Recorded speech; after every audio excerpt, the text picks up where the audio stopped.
probably seen that recent article came out over the last week. I think it came out last week, late last week, about coconut oil. It's from the AHA, American Heart Association. Coconut oil not being good for us, not a healthy food because it's a saturated fat.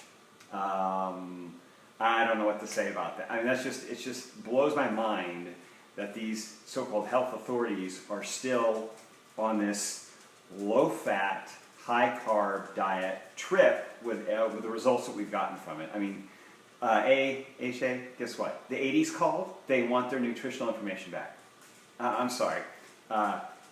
As I told you last week, the American Dietetics Association recommended the high carb, so 60-70% carb diet, okay, low fat, back in '94, okay. So between '97 and 2007, what do we have? That 10-year period, doubling of the number of people with diabetes, okay. And so we've seen with this dietary advice for the last 4 or 5 decades, in obesity epidemic, increase in obesity, childhood obesity, which didn't used to even be a thing. Childhood diabetes didn't used to be a thing. Now it's an epidemic. Okay, Alzheimer's on the rise. 63% up, 63% for men, 93%, 92% for women. Okay, Alzheimer's. So obesity, diabetes, cardiovascular disease, obviously on the rise. It's the high carb, low fat diet, and why they can't draw the conclusion that they give out this dietary advice and this is what happens to our population right after. I don't know, but it seems pretty obvious to plenty of other people, okay? For instance, I got right here, Dwight Lindgren, Cure for Heart Disease, Truth to Save a Nation, here we go. The Great Cholesterol Myth, another cardiologist. These are cardiologists, guys. They see hearts that are full of fat and people have had heart attacks. They got them on the table. Why lowering your cholesterol won't prevent heart disease, because it's not about cholesterol. It's not about saturated fat. It's about inflammation, which is caused by sugar and starch, primarily grains, especially grains with gluten. Okay? So, Great Cholesterol Myth, Cure for Heart Disease. If you're really interested in what your heart, what causes heart disease, pick up one of these. Get it on Audible. Do something to, if you're concerned.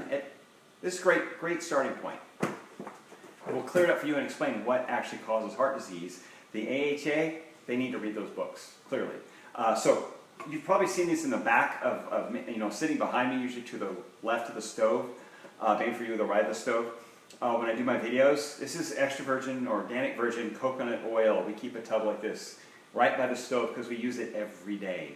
Dr. Perlmutter, who wrote Grain Brain and Brain Health guy, neurologist who dug into nutrition because he's tired of people, not being able to help people with their Alzheimer's and other brain disorders. If you don't cook with coconut oil, he recommends a tablespoon as a supplement, okay? Take it as a supplement. It's good for your brain health, okay? People, very progressive doctors and recommending taking coconut oil for Alzheimer's. People already have Alzheimer's, not to mention preventing it because it's just good brain food, okay? This is made of fat, okay? We need cholesterol. We need fat. They help us develop hormones. They coat our nerves, okay? They help us create vitamin D, essential nutrient that we're missing. That many people in this country it's going down because we're trying to reduce our cholesterol all the time. Helps us produce testosterone. Low T, guys. If you have low testosterone, you're taking statins, and your testosterone's low, that might be why. You need testosterone. I mean, you need cholesterol to create testosterone. This is good stuff. Beyond being a great energy source, because it's a medium chain triglyceride, for those of you who don't know, bodybuilders will take MCTs or MCT oil, or people on a low carb diet because the fat converts to energy very quickly. It's not a long chain that takes longer to break down. This is a medium chain, so it's quicker energy, quicker to break down, but does not elevate insulin and does not cause high blood sugar. But it's good energy, especially on a low carb diet. It actually kills a candida bacteria that's in our gut. That's a bad bacteria. I've talked a lot about good bacteria, bad bacteria, and having the ratio. This actually is antimicrobial to a certain candida bacteria that lives in our gut, which means we want it dead anyway. We don't like candidas. And it's for cooking oils. Okay, all this advice brought us cooking with margarine, canola, corn oil, all omega-6 fatty acids. You've probably heard omega-3s are great for inflammation, reducing inflammation. They're anti-inflammatory, good for your heart. Yes, they are. Omega-6 is the counterpart, which we have too many of. A ratio typically should be 1 to 1 of those. In the United States, it's 10 times or 20 times more omega-6s than omega-3s. We don't need more omega-6s. And the other thing about unsaturated fats, when you cook with them, they oxidize, and they can become hydrogenated, but basically they oxidize, they scorch, because they can't handle the heat.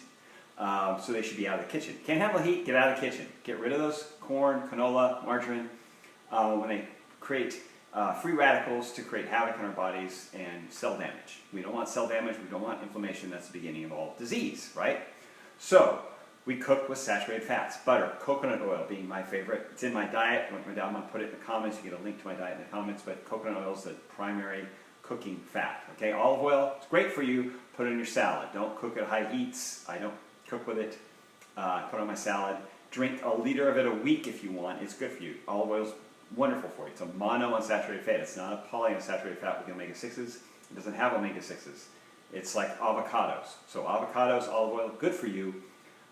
Don't cook with high heat on olive oil, Coconut oil, butter, ghee, even lard would be better, because it's not going to oxidize and create free radicals causing damage all over your body.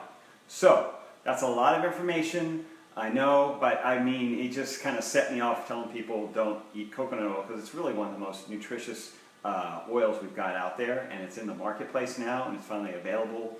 A lot of places, grocery stores, Costco, and we need to be consuming it. Here's the rub, though, guys, and I'll explain why they're so hard on the high fat, because all of their testing, or their experiments, they're looking at high fat mixed with a typical Western diet, so a fast food diet. High fat and high carb, high starchy carbs, so it's still including the pastas, the breads, all the oatmeal they're telling you that's heart healthy, all these cereals that have heart healthy and little sunshine things and natural and granola with natural stuff written all over it, which is all just crap. It's just selling you an idea that's false. So when you combine high fat and high carb, starchy carbs, carbs that really elevate insulin, or even high fructose corn syrup, high fructose, which is always put in there, and you'll find high fructose corn syrup in a lot of your whole wheat breads. You really will. It's in there. As well as the wheat and the gluten raising your blood sugar. You're going to store that fat and you're going to put it in places you don't want it, like arteries, and you're going to store it and hold on to it. It's going to cause problems because it's high fat with high starchy carbs, basically processed carbs, as opposed to high fat with primarily vegetables and a minimal amount of grains, a minimal amount of starch and sugars. So that's the difference. When they actually, like Harvard study from 2015, they did a high-fat, low-carb diet, people kept the weight off, they lost weight, it was the best diet by far.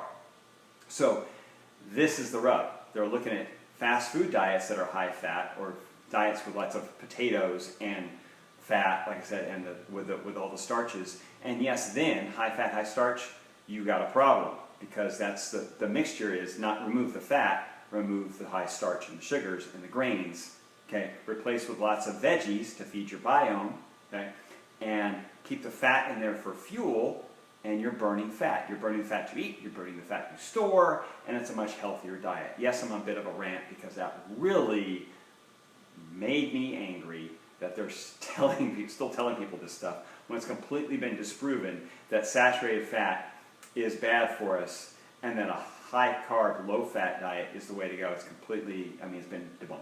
It's just been debunked. So, anyway, pardon the rant, pardon the passion, makes me mad.